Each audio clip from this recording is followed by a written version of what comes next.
மூன்றாம் பிறை யாரோ இல்லை நானே நானே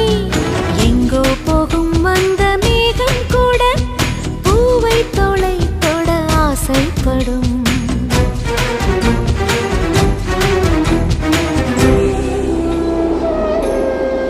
யார் யாரோ